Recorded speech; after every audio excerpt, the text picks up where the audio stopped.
Welcome to The Explainer. Today, we're taking a pretty wild trip through one of the most incredible factories you own, your digestive system. I mean, have you ever really stopped to think about it?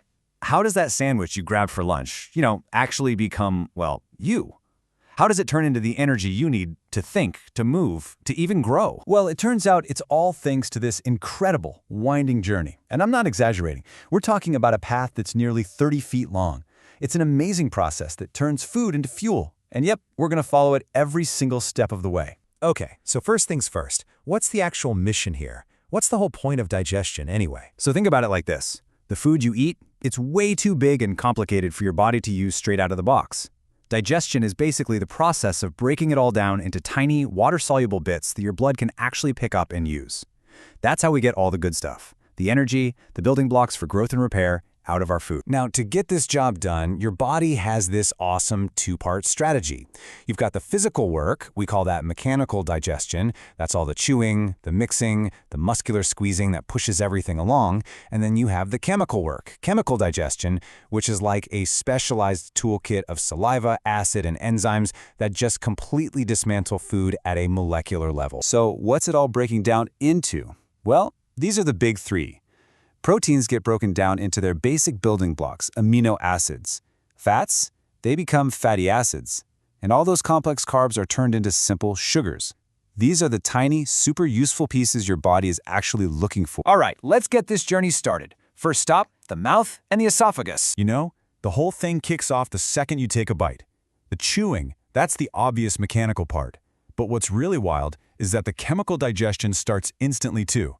Your own saliva has enzymes in it that start breaking down carbohydrates before you even think about swallowing. How cool is that? The second you swallow, it's like a switch flips, and this totally automatic process takes over. Your brain signals the muscles in your esophagus to start this powerful wave-like motion. It's called peristalsis. Basically, muscles behind the food squeeze, contract, pushing it forward, while the muscles in front of it relax to clear the path. It's just this incredibly efficient conveyor belt all the way down to the stomach. Okay. Next up on our tour, we're heading into the powerful, churning mixer of the body, the stomach. Right, so the stomach is so much more than just a holding bag. It's a chemical powerhouse. It churns your food, mixing it all up with super strong acid and digestive enzymes. And one of the star players in here is an enzyme called pepsin, which has one specific job: start breaking down all the proteins you just ate. And hey, this isn't some quick pit stop. Food can hang out in the stomach for about 4 hours. The whole time, it's just being churned and dissolved, turning from solid chunks into this soupy, acidic mix called chyme. And only then is it ready for the next, and honestly the most important part of the whole trip. And here's a totally wild fact for you, just to show how connected everything is. Did you know that when you blush, when your face gets red, the actual lining of your stomach turns red too? It's a strange but true little connection. All right, we're leaving the stomach now and heading into what is really the most critical part of this whole journey, the absorption powerhouse, the small intestine. The amazing thing here is that the small intestine doesn't go it alone. Oh no. It calls in the special forces. The liver sends down bile to deal with the fats. The pancreas sends in this cocktail of juices that can digest pretty much everything: carbs, fats, and proteins. And then the intestine itself adds its own juices to finish the job. It is a perfect picture of biological teamwork. This right here, this is it. This is the main event. After all that grinding and churning and dissolving, this is the payoff. The walls of the small intestine are designed perfectly to absorb all those tiny, precious nutrients, the amino acids, the fatty acids, the simple sugars, and shoot them right into your bloodstream to be delivered all over your body. We're nearing the end of the line now. We're heading into the final stages of the trip, the large intestine. So what about all this stuff that couldn't be absorbed? The leftovers? Well, that's where the large intestine takes over as the official cleanup crew. Its first job is to soak up most of the leftover water from the indigestible food.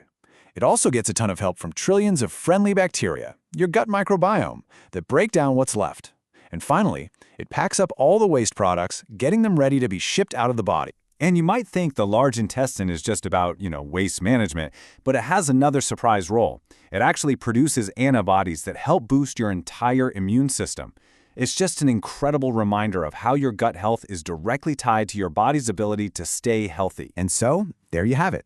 From a simple sandwich to the amino acids, fatty acids, and simple sugars that are literally powering your body and your brain right this second, the transformation is complete. It's pretty amazing. Look, your digestive system is this incredible 24/7 factory, constantly working to build and power you. So the real question, the one to take away from all this, is pretty simple. Are you giving that factory the best possible raw materials to work with? That's definitely something to chew on.